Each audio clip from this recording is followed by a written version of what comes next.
let's talk about how you actually get hooked on social media and doom scrolling and how to escape that trap. Most people would first think of dopamine, right? Well, although dopamine is one of the main components or one of the main aspects of this conversation around digital consumption or overconsumption or even digital addiction, one of the problems is that for years now, we've only been talking about dopamine.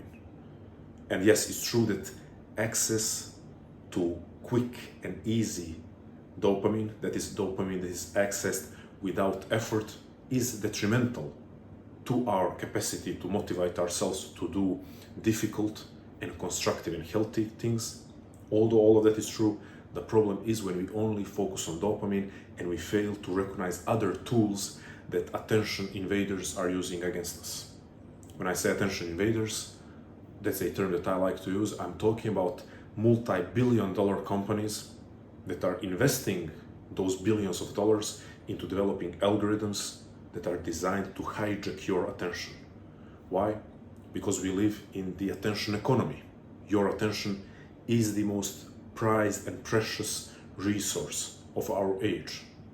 So billions of dollars are invested into developing algorithms to keep you stuck on those platforms or to keep you glued to the screen, and also to influence your behavior if the platform has something to offer in terms of products and paid services. Sometimes the platform is free, but you are the product. So the whole idea is just to keep you on the platform for as long as possible. In any case, one major tool that I want to discuss that attention invaders are using against you is emotional engagement. In order to explain why and what do we mean by emotional engagement, let's take a few steps back.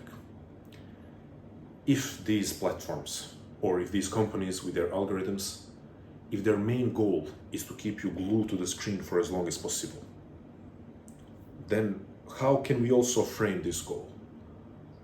Well, in the context of you being a human being, the only way for them to make you stuck or glued to the screen and to their app or platform for as long as possible is to prevent you from getting bored.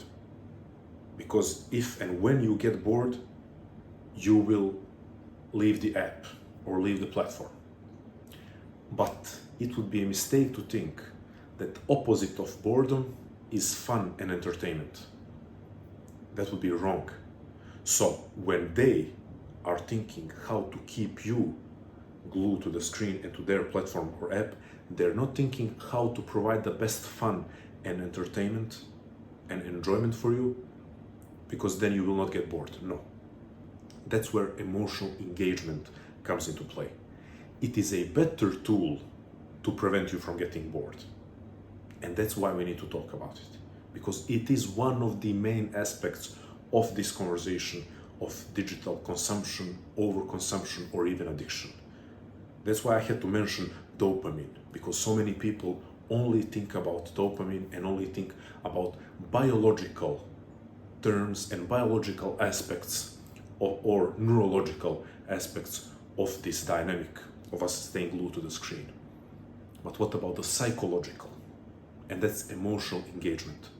Okay, I'm getting invested into what I'm seeing, and therefore let me stay for another second, for another 10 seconds, for another 15 seconds. However, because we are mostly dealing with short form platforms, emotional engagement on its own is not enough. For emotional engagement to really do its job for these algorithms and these platforms, we also need variance. And why is this? Because in our lives, when we are really engaged in our lives, when our lives are fulfilling, we have emotional engagement and variance. A fulfilling life isn't just petting dogs. A fulfilling life isn't just hugging your loved ones. A fulfilling life is laughter, anger, sadness, sorrow, artistic joy, more simple joy. Working hard and feeling frustrated, but finding it meaningful, but then feeling fully relaxed. So there is so much variance in the emotional engagement that we experience in our lives. And what does social media and these different platforms, what do they try to do? They try to amplify both the emotional engagement and variance. Because if they can provide you with a psychological and emotional experience that is like life but on steroids, then they get you. Then they get you hooked. And scrolling really is like life but on steroids when it comes to emotional engagement and variance. Because you're scrolling and in 1 second you're seeing the cutest kitten ever. And then the next reel or post, you are seeing someone hiking on the most picturesque hiking trail. Then the next reel, you are seeing an athlete winning a title and having an emotional moment. Then the next reel, you are seeing or finding out or being reminded of the fact that some of the most powerful people in the world are taking advantage of children in ways in which I cannot describe here and shouldn't be talking about it right now. And then the next thing is again something that provides you with laughter. So it is so intense. It is so intense. The engagement and the variance. There are things that you're always presented with things that are designed and intended to invoke strong emotion. But when you zoom out, you see that in a span of 20 minutes, you experienced all different sorts of emotion, and all of them were heightened. Once again, like real life but on steroids when it comes to emotional engagement and variance. Now, how do we combat this? Well, no matter how amplified the emotional engagement and variance is on digital platforms, it can never beat real life. It can never beat real life if you are deeply engaged. So here is the picture. If you don't find your life interesting, or let me correct myself, to the extent that you don't find your life interesting, your attention will be easy to capture. Or the less you find your life interesting, the more easy it will be to capture your attention. The more easy it is to capture your attention online, the longer or the more time you spend online experiencing that emotional engagement, that artificial, heightened emotional engagement and emotional variance on those digital platforms. The more time you spend in this artificial emotional engagement and variance, the less likely you are to engage in things and experiences that will provide you a sense of emotional engagement and fulfillment in real life. So it's this vicious cycle. But every vicious cycle can be broken with just taking the next correct step. So, the more interesting your life is, the more not the more interesting your life is, the more interesting you find your life to be. Because I can tell you, someone who has traveled a lot in the last 4 years, someone who has visited a lot of famous tourist places and some less famous but supposedly very niche and hidden gems of this world, and also someone who has met a lot of individuals that at least online appear to be living extravagant lives. You will find plenty of people in the most beautiful places in the world being bored with their lives and still scrolling. I've seen it with my own 2 eyes. And I know that you know someone in your life that on paper is living an interesting life, but they find it boring. That's why I had to correct myself. It's not the more interesting your life is objectively, no, and on paper or on Instagram, the more you find your life interesting, which can happen regardless of how your life looks to others, regardless of how often or how little you travel, regardless of what car you drive and how fast you drive. How interesting your life is, that's the most subjective metric that exists. So, the more interesting your life is to you, the less attractive and tempting emotional engagement and variance on social media is.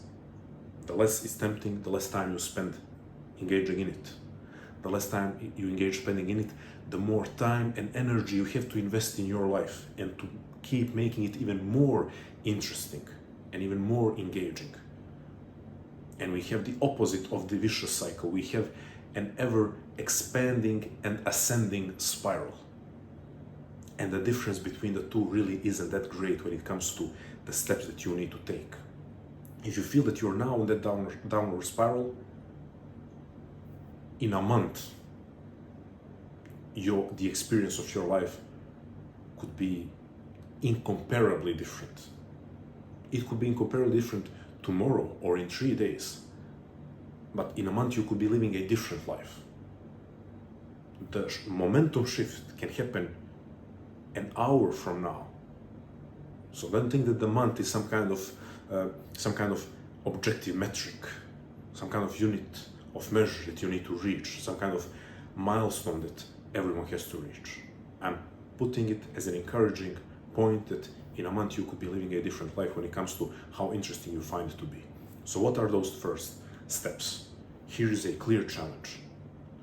On a weekly basis, I want you to take at least one day, and of course, a couple of hours that day. Doesn't have to be the whole day. We all have different responsibilities and obligations. Take a couple of hours to go somewhere that you've never been before. And it doesn't matter if it's the most ordinary and average street just 2 blocks away from you, but introduce novelty in your life. Go to a coffee shop that you've never been before and spend 2 hours drinking different type of coffee and reading a new book. So the first challenge is on a weekly basis, introduce novelty by finding something new in your surroundings, not buying a plane ticket and traveling to the other side of the world. Introduce novelty right now in a way that is accessible to you. Second is nature. These two can overlap, but let's put them as different categories right now. Nature. I don't know how close or far that is for you, but I'm guessing that every person listening to this can find a park. 1 hour in the week. Find a park, spend time in the park, laying on the grass, walking around. I know some people will be listening to this during the winter, so maybe you cannot lay on the grass, walk around, experience nature. Number 3, creative project. Weekly creative project, which means it can be a drawing that takes 20 minutes. It doesn't have to, or it cannot be something too big, because it's something that should allow you to get into the project.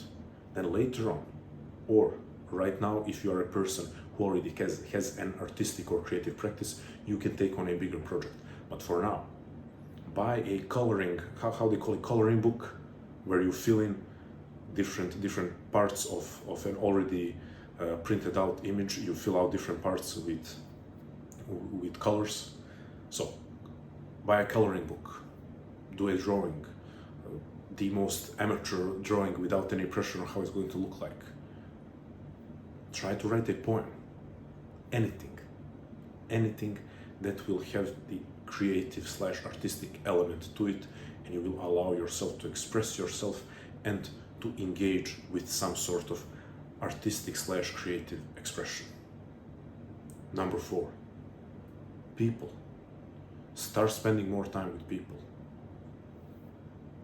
I'm interacting with people every single day, with my clients and with people through workshops and people who reach out to me on my social media platforms.